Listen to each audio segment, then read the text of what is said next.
Yo, what's going on, guys? My name's Chris. Welcome back to the channel. If this is your first time here, welcome. If this is not your first time here, you know my story.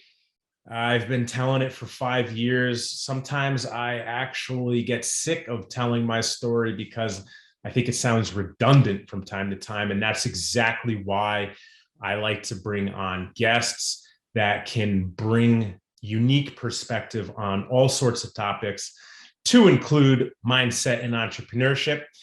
And before I introduce my guest, I want everyone to understand that when we do bring on guests, we really do our best to make everybody feel comfortable and get them to get as vulnerable as possible, specifically around topics that we all experience, because especially as guys, like, we're raised to basically like not talk about our feelings, or at least the majority of us were, at least guys born in the 80s and 90s, I think, and probably before that as well. But the point here is to learn and offer some value.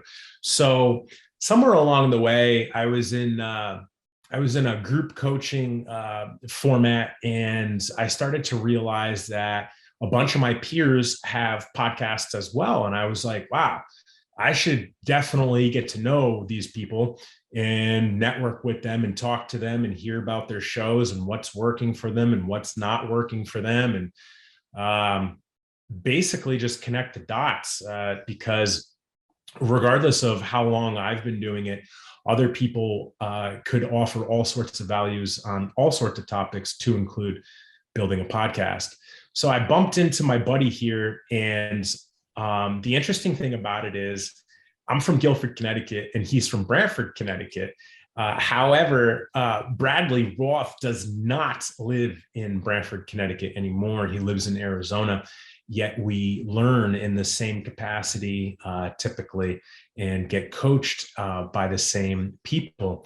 And, he actually had me on his show, I want to say a couple months ago, before he got married, Not Most People podcast. And it was actually a really good interview.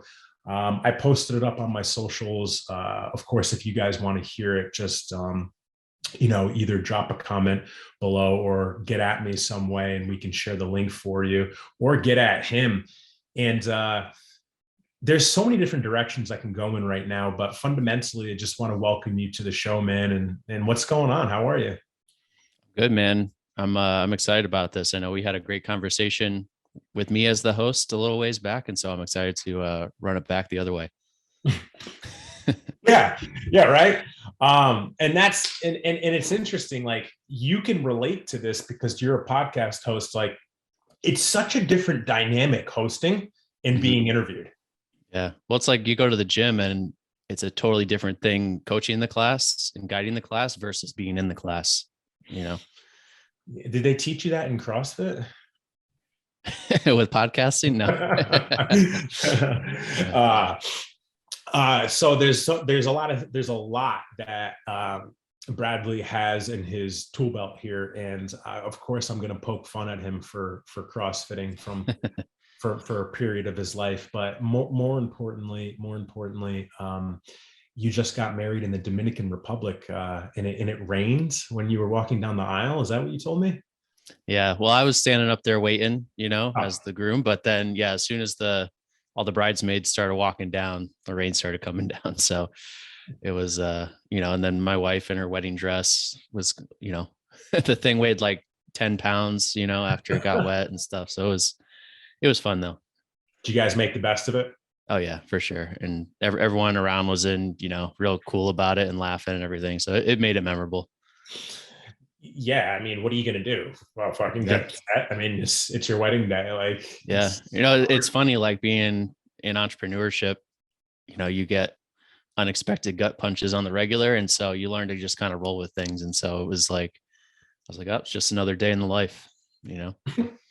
Yeah. It could be a lot worse, right? For sure. Yeah.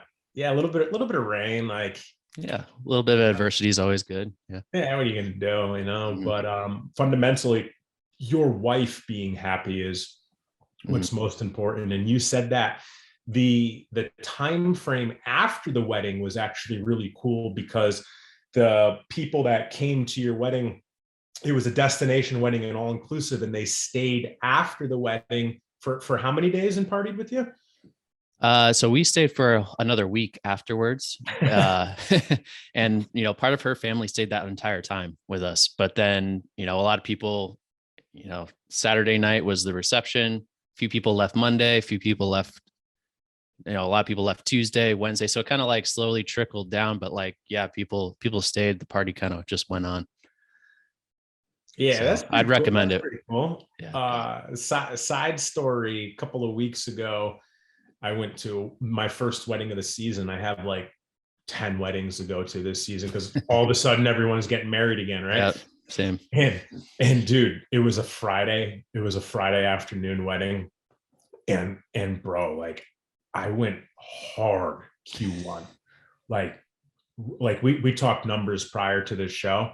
Mm-hmm. Like real fucking hard. And by Friday afternoon sometime, like I'm cooked. Until he burned out. Yeah. I'm just like cooked, bro. Mm-hmm. Like, and it's not like I work 100 hours a week. No, it's not. I don't even work 10% of that. But the energy allocation is immense. But that, I don't want to digress.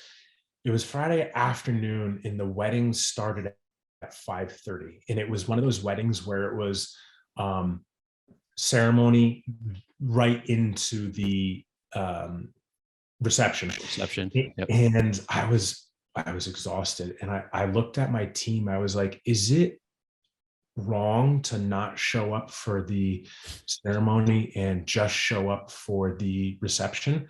And we Googled it, and it's actually considered not rude.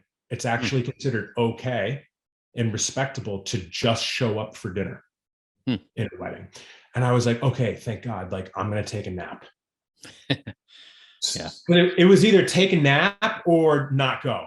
You know what I mean? Yeah. Or be no fun. Yeah. No. And I gave my word. And if I say I'm going to take someone. So anyways, long story short, I pull up like 6:30, something like that. First people I see are the bride and groom. And the bride is pissed. They're getting their pictures taken. She's like, are you just showing up? I was like, what's up? Yeah. And she's like, you owe me a dance. And I was like, yeah, I'm going to go get some shots. Like, let's get going, let's dance. I think part of that is how well weddings are fun, man. You got to make the best of every. Yeah, exactly. No kidding. I hadn't seen Erica in a decade.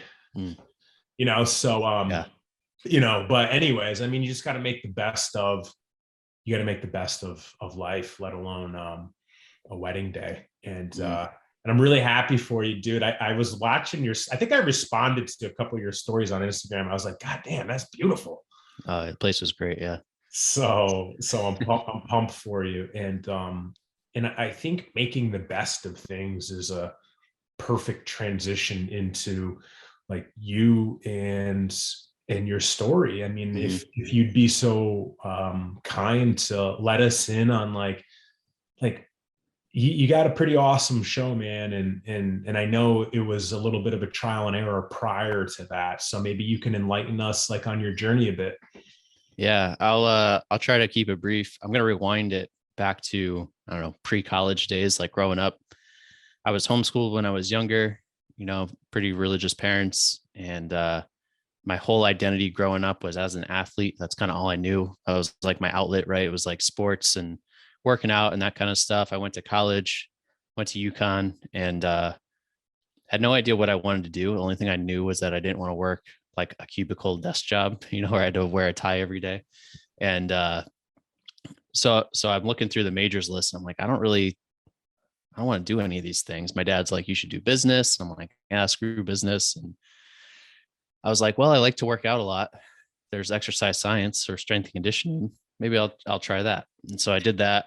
You had to apply. I applied, got in somehow. I was a decent student. I was always, I guess, fairly smart, so to say, but I wasn't like, I was even like in high school, I was like, why are we taking this class? Like, why is pre-calculus like relevant to me? Like, when am I ever going to use that? So I always kind of was like questioning things in that sense. Then I went to, and then like for strength and conditioning, I had to take accounting. I had to take like all these classes that I was like, these are just like, so they can charge me like for tuition or, fill up the semesters. So core classes. exactly. Yeah. Yeah. So, I made it through, barely kind of did.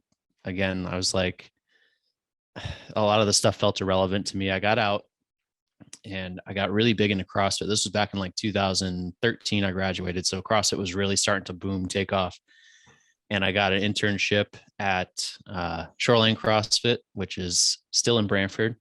And, it's funny because people think, oh, podcaster, speaker, CrossFit coach, like my greatest fear growing up my whole life, even when I was starting that, was any sort of public speaking. Like if I had to talk in front of the class, like I wouldn't sleep for like a week leading up to it. I was all shaky. I'd sweat, like real bad. People would, I had to take public speaking in college and she gave me a C because she felt bad, so like I was very quiet, not outspoken, like couldn't command a room, but they gave me a chance and kind of onboarded me slowly. And I ended up being there for 5 years. And over that time got a lot better at it. Obviously, like we were talking about before, you do anything long enough, you're going to get a lot better at it. And, starting out, I thought I was going to be like, one day I'm going to own a gym and that's going to be my career in the fitness industry and that kind of thing. And, I was part-time at that gym and I didn't really want to work at another gym, but I would needed to make more income.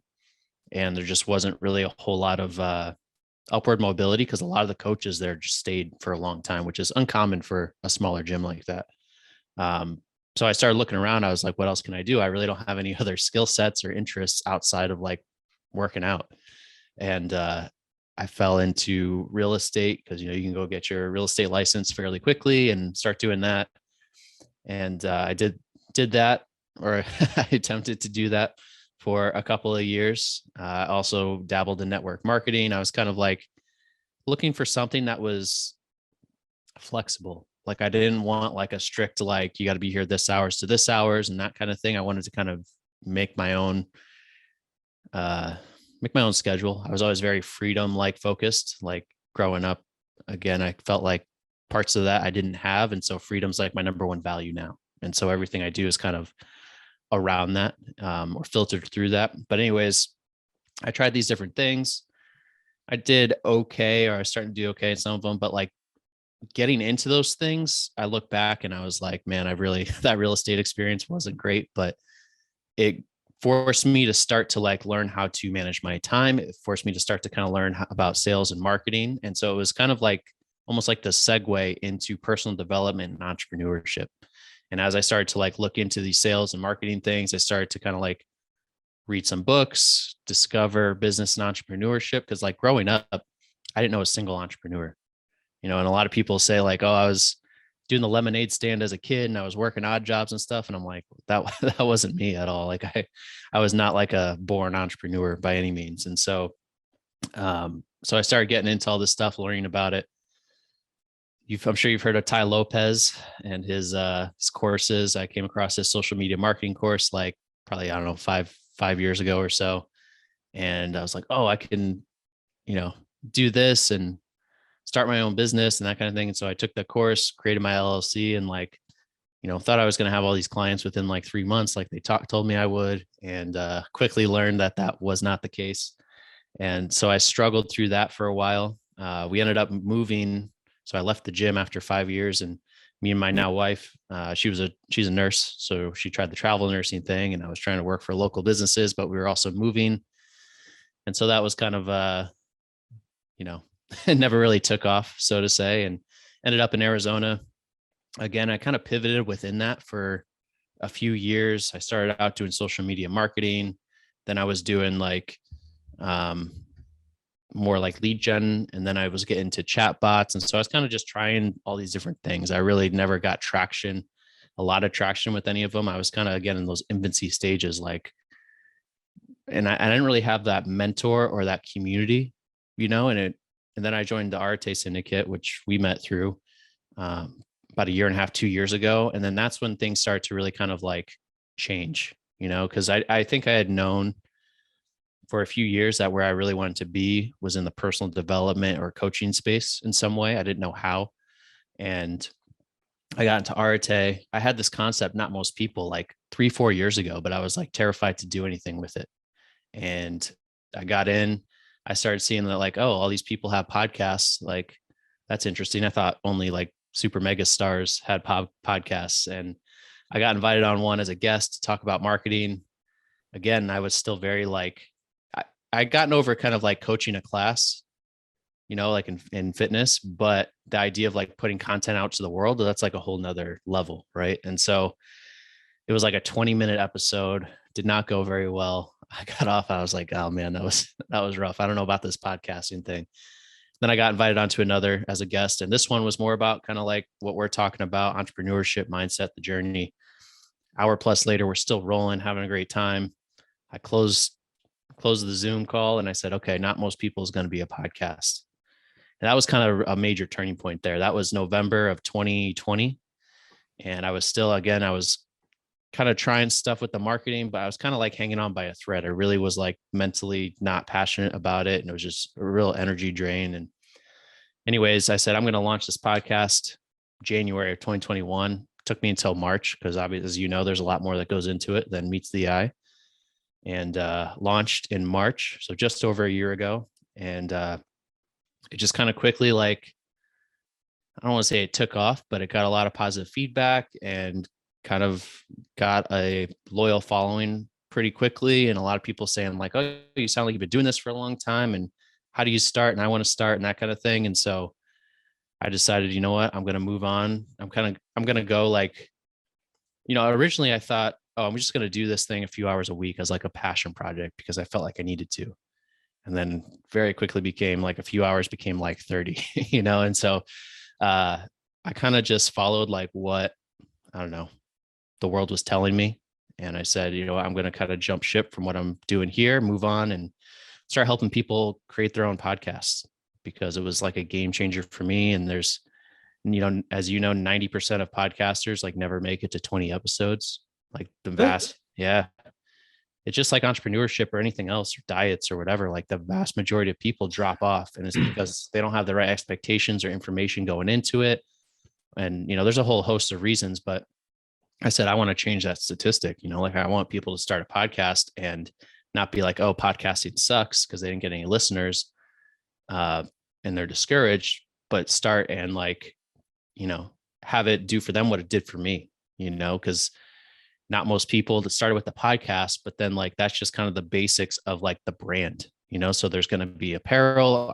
As I told you, there's a community that's going on behind it. And so it kind of is like this launch point for all these other things, as well as the podcast coaching. So, which again, looking back, all that marketing, that kind of, I don't want to speak down about it because even though I never made a lot of money doing it, it prepared me to market for myself and do well with podcasting. So everything kind of happens for a reason. I know that's a cliche, but I've come to kind of believe it more and more as long as you're willing to see the reason. And that was kind of like, brings me to where I'm at now and working on building this community and this brand and helping other people kind of do the same. And, not most people is kind of, about doing things differently and kind of being exceptional across all areas of life and questioning things and whatnot. I won't get too far into it, but, it took probably 4 or 5 years to kind of get to that place where I finally felt like aligned. I felt aligned when I was back at the gym and, for the first several years, because I was like, I loved it. It was a great job and I learned a lot, made a lot of connections and stuff. But then that kind of period afterwards where I'm like trying this entrepreneur thing. And again, I didn't even know the word entrepreneur until I was like 22. I didn't even know what it meant like growing up.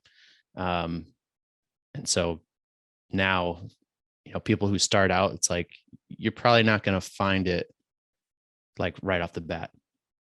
And that's okay. It took me 3-4 years of trying all kinds of different stuff and constantly learning. And like we talk about, major learning curve and continues to be. And so That's kind of the story, how I got to here. Well, I think let me regurgitate that Hmm. in my perspective, right? Yeah. First things first, formal education has been failing entrepreneurs forever. Hmm. Um, Entrepreneurship, from my research, seemed to come around as a buzzword Hmm. around the turn of the century of the 1900s. They were starting to get referred to as entrepreneurs. Formal education is designed for workers, Hmm. not for entrepreneurs. And society, because of formal education, says when you're 18 years old, you have to know what you want to do and you go to school for it. Hmm. And we need the federal government needs to make a bunch of money on you. So we're going to give you money to go to school, lend it to you so we can make money on it. And you're going to go to school. You're going to do that. You're going to be trained. You're going to get out. You're going to get a job if you can, Hmm. and pay us all this money back for 20 years with interest. And then buy a house and get married and have a white picket fence. That's cool. Like if Hmm. that's someone else's dream, that's great. I respect that. However, that's not for us entrepreneurs. No, Not at all. no. I mean, it is literally the last thing that I would ever want to do. Hmm. And turning 37 next month, I am very happy that I did not take that route. Anyways, I digress. Um, you know, you didn't take that route. And well, I mean, to a capacity you did, right? You Hmm. went to UConn, like, okay, Huskies, let's go, let's get Yeah. it. Yeah. But then you were like, fuck, I don't want to do this. And that's okay. Hmm. In my opinion, that's okay because dude, I went into the military after I failed out of college, and I was a freshman at community college at 24 years old, studying exercise science, Hmm. and didn't realize I wanted to own a gym as my dream until probably 25, 26. Yeah. Because you're not And exposed to it. Like I I was wasn't never exposed to it. exposed. Yeah. Yeah. And fortunately, Gateway Community College has an entrepreneurial department. And I succeeded there along with other departments, but I started to get a taste of it. Hmm.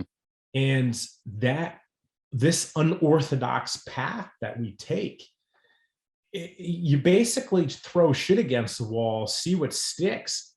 And your first idea, it sounds like, not most people, Hmm. is what you're building, which is what I respect. I respect that wholeheartedly. It's your thing. It's what you're doing. It's your idea. I've you know I've thought of a few Uh-huh. hundred Yeah. and have fucked probably the majority of them up, and have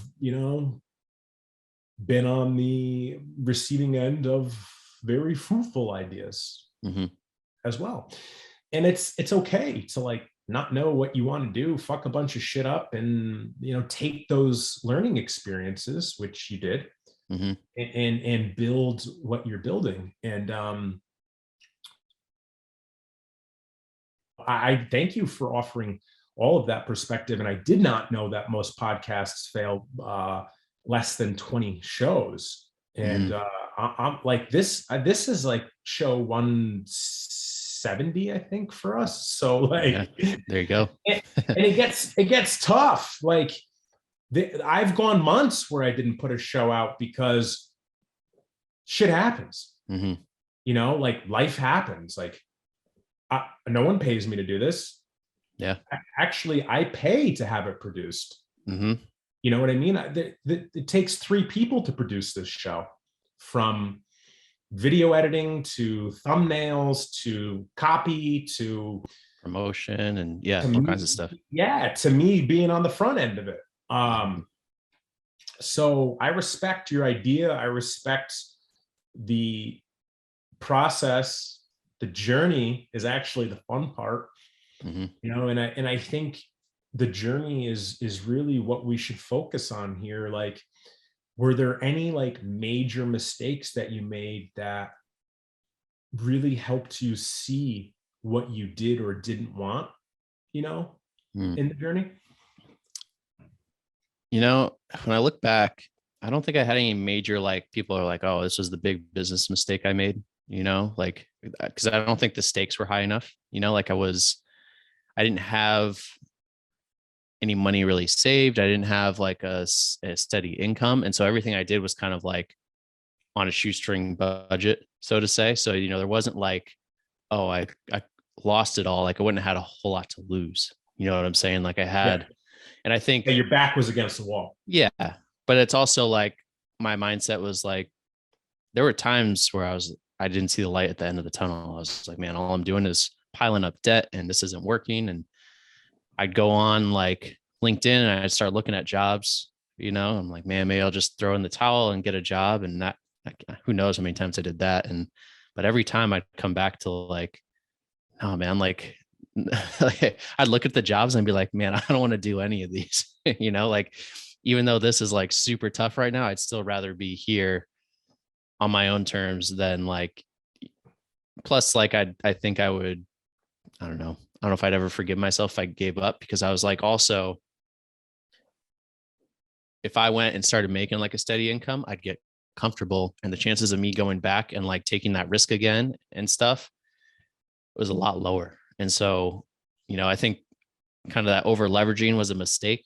The jumping in the way I did definitely put me in tough situations, which I'm still dealing with. But um, that's something I would probably do different. I probably well, it's also like, though, when you're starting out and like you've never been around it, like you listen to the internet marketers who tell you you're going to go take this course and you're going to be like raking in the money in the next 6 months, and it's just, that's not really, that can happen, but it's generally speaking, Been there. yeah, yeah, not the truth. And so, so that was kind of, I think, a big mistake starting out and not looking for a mentor or that group of people early on, like kind of, again, once I got around like Arate and these other people who were like doing big things and stuff, that started to really up my game just naturally, right? The power of like associations in your circle and all that kind of stuff.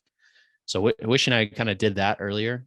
But yeah, man, I mean, and there's so many like micro mistakes you make along the way that you didn't even know you were making at the time, right? And looking back, but that's part of the game. That's part of the learning experience. And um, I knew it was only going to get, like, if I threw in the towel, it'd only get harder, because now's the time. I'm like, we don't have kids yet, we don't have like a mortgage to worry about. Like, now's the time to kind of like take risks and go all in and that kind of thing. And so I think it's really important to kind of have that big picture perspective when you're looking at those things, and like not just think like about the next month or the next paycheck or whatever. Like, you have to think like big picture. What do I really want, 5 years down the road? And that takes a lot of like self work and introspection and personal development and that kind of stuff. And that was probably the biggest thing, is like over those several years, is like I really learned a lot about myself, what I really want, what I don't want, what I'm good at, what I'm not good at.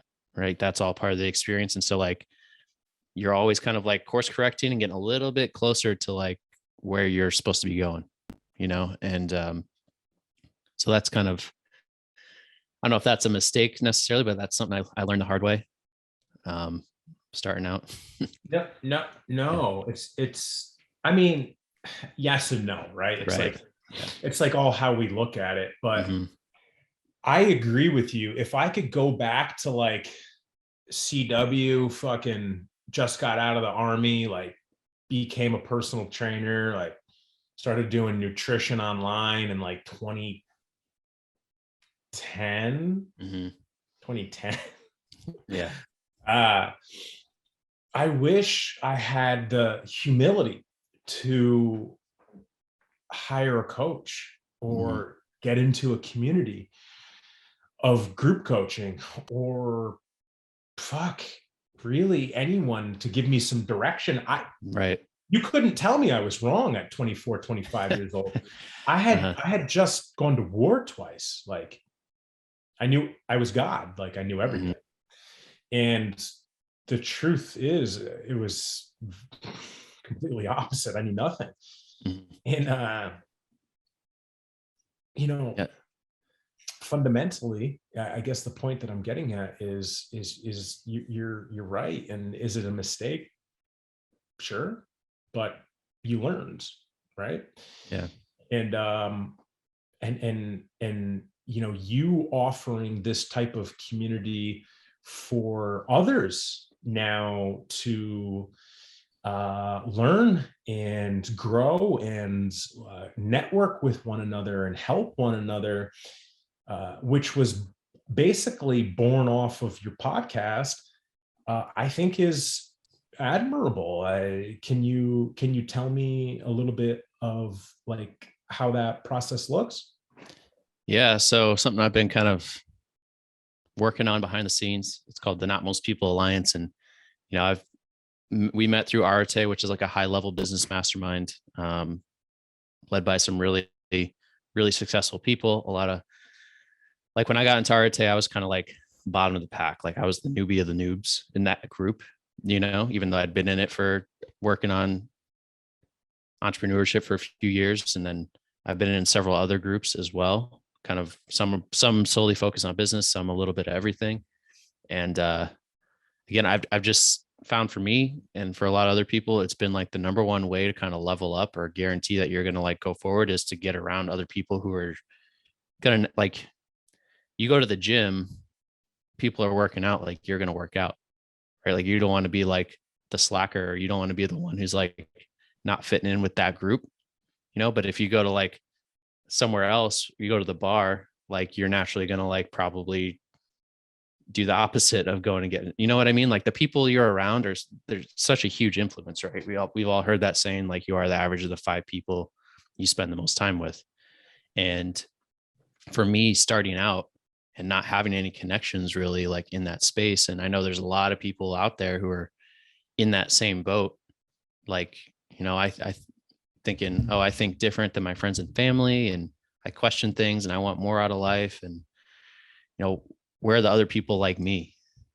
Because that was like my big struggle. And I know I'm sure you felt that way. You feel alone all the time, and having that other group, and you're like, man, okay, it's not just me. And these other people who are like, like you could tell, like we're all kind of dreamers in a sense, right? As entrepreneurs, like we have these big goals and dreams that we tell our friends or our family who are kind of like stuck in old ways of thinking, like our dreams, and they say, like they might discourage you or say that's crazy.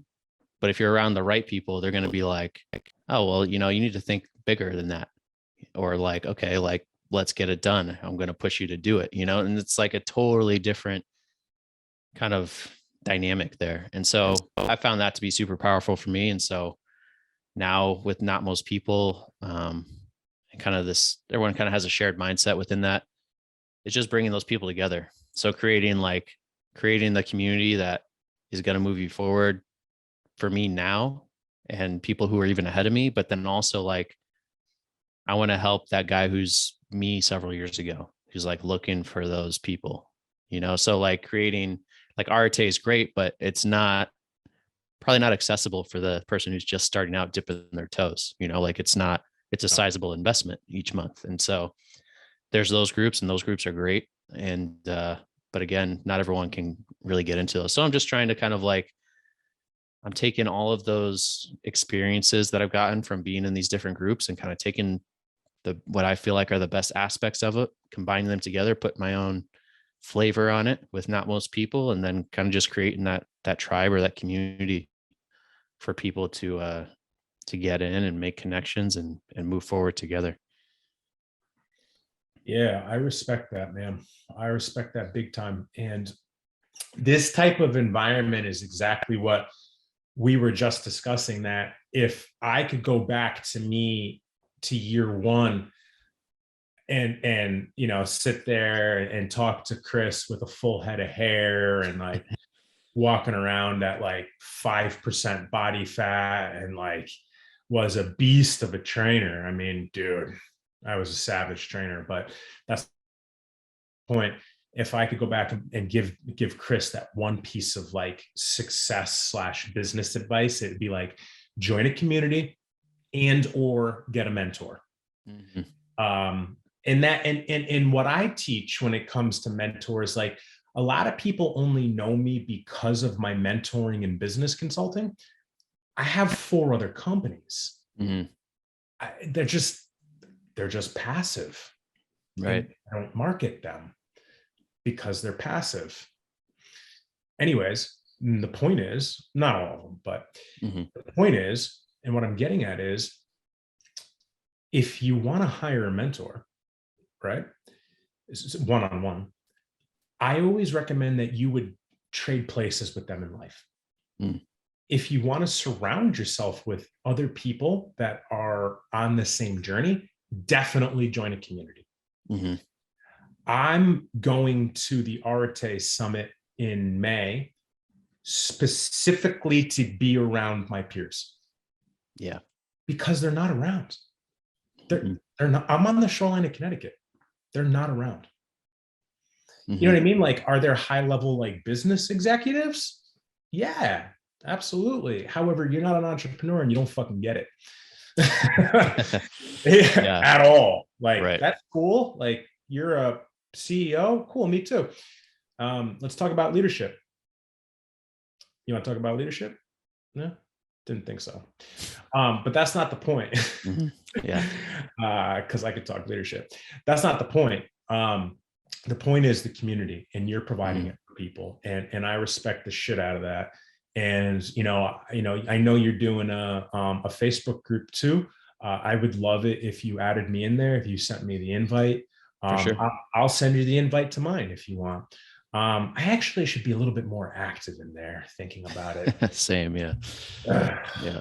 Content, like I've been producing content for like a decade. Like I'm a little burnt out. Yeah. Like I can only say the same shit so many times, right. but anyways, your group, I think is going to be wildly successful. You have a great head on your shoulder. You speak very well, specifically on the podcast. And, I look forward to your continued growth, and I hope that you would consider me if you ever had any questions. I would just bounce ideas off me, dude. I'm here for you, man. Yeah, man. And you guys listening, like we were talking before the episode started, like I was like, hey man, I got a question about this community, I'm getting ready to launch it, but I want to run something by you. And that's like, again, I have 2-3 years ago, I would have been like, man, I'm going to Google it. Like Google's my only person who knows. So, right now it's like, I got dozens of people I could reach out to and like, be like, hey, can you give me feedback on this? And, I would do obviously the same for them. And I do all the time. Like you've built connections. Yeah. And now it's like, it's almost like building a brand, right? Or you look at these guys who have like, we'll point to Instagram, right? That's the obvious one. Like these guys who have like a bunch of loyal followers, anything they want to go do, they can do, and they'll immediately have a bunch of customers, And so, because it's like their network is built. Now they may not have like one-on-one connections with a lot of those people, but it's still like building your brand, building your network. It's kind of similar. Like it's resources, right? Like people are resources, like connections are resources. And like you connect with well-connected people, like now you are potentially connected with their connections, right? And it just kind of grows exponentially from there. So yeah, and not to beat a dead horse, but yeah, go out, and those connections are huge. Those kinds of connections. And I want to add one thing. All right. I'm just playing devil's advocate here. You're right about what you said. You are. However, there are a lot of people that don't have big social media followings that fucking kill it. Right. My workout partner specifically is a net 7-figure earner. No social media. Yeah. I was equating having a big following to like having a big network, right? Like you can leverage. It's it's a resource. Yeah. And where I'm going with this is, the guy's the best networker I've ever met in person. We'll go to events together. I mean, it's like something I've never seen before. So all I'm trying to offer is the perspective of leverage your in-person connections too. Yeah. I mean, with the age of social media and Zoom and Facebook and Instagram, like, yes, it's definitely one facet, but have that well-rounded in-person network as well, to where you can pick up the phone and be like, yo, can we like get a drink this weekend or whatever? Let's go to dinner or whatever it might be. Yeah. And sit with people and be around them and absorb that energy in person as well. That's the real shit, in my opinion. But I'm not trying to contradict you. I'm just trying to play devil's advocate that there's also the in-person network too that complements the entire thing, right? So yeah, man, you dropped some bombs today, and I appreciate that, and I appreciate your time fundamentally. And before we go, we're going to do two things, okay? One, you're going to tell everybody where they could find you, and two, you're going to leave us with a piece of advice that if you could give maybe someone just starting their career or are looking for advice in life. So first, before you say where to find you, I highly encourage everyone to check him out. Check out his podcast. He interviewed the shit out of me a couple of months ago before he got married. And Bradley, like, where can we find you? Yeah. So real easy ones, the podcast. It's just Not Most People. You can find it on Apple, on Spotify, on anywhere there's podcasts. Should come up right away. You should see my face. And notmostpeople.net is kind of like the home base of everything with that. Personally, if you'd like to reach out to me, I'd love to connect through Instagram. It's at Bradley_Roth. Or, if you want, you could even email me, Bradley@notmostpeople.net. And notmostpeople.net is also where you're going to find information about the Alliance. That's probably be launched by the time this episode comes out. And that'll also probably be notmostpeople.net/alliance. So I'll send that link to Chris. He can link it in the show notes for you guys if you want to check it out. But that's probably the best spots to find me. So podcast.com or .net, email, Instagram, Gram, pretty much everywhere, right? Here you go. Yep. Yeah. All right. Definitely head over and check it out. I fully support you and your mission and your purpose here, and your community, your tribe that you're building. Now, if you could give us a piece of advice, and we're going to end the show with the piece of advice. So give the advice and then sign off for yourself. And that's it, my friend. All right. Yeah. So honestly, it would just be to stay curious, always ask why, and never settle. So like whether you're starting out, you got to be really, really curious. You got to constantly learn about yourself, about what you want, try different things. Like the first thing that you try is probably not it. If it is, awesome, but that's the exception rather than the rule. So for me, it's just always staying curious, always asking why. If you go out, don't just go join every community because we say go join communities, right? Question them, vet them, all that kind of stuff. Always ask why, and then never settle, right? Like so many people settle in life, and it drives me kind of nuts seeing how many people do it. So don't let that be you. That's fantastic advice. Question the shit out of everything in life. Exactly. Yeah. Stay curious. Don't take things at face value. We could go down the rabbit hole about the media and people taking whatever's told to them, over the last couple of years and that sort of thing. But I'll leave it at that. And but yeah, man, it's been fun. Thanks for having me on today. Yeah, man. Thanks for being here, dude. And we're grateful, and fundamentally, man, I appreciate you and your time. Thank you for giving it to us. Valuable fire. And guys, as I sign off, I leave you with this, and it piggybacks off what Bradley said. All right. I canceled my cable a decade ago. I don't watch the news. Always question question what you're learning, and be very careful what you're putting into your mind. I'll catch you guys next time.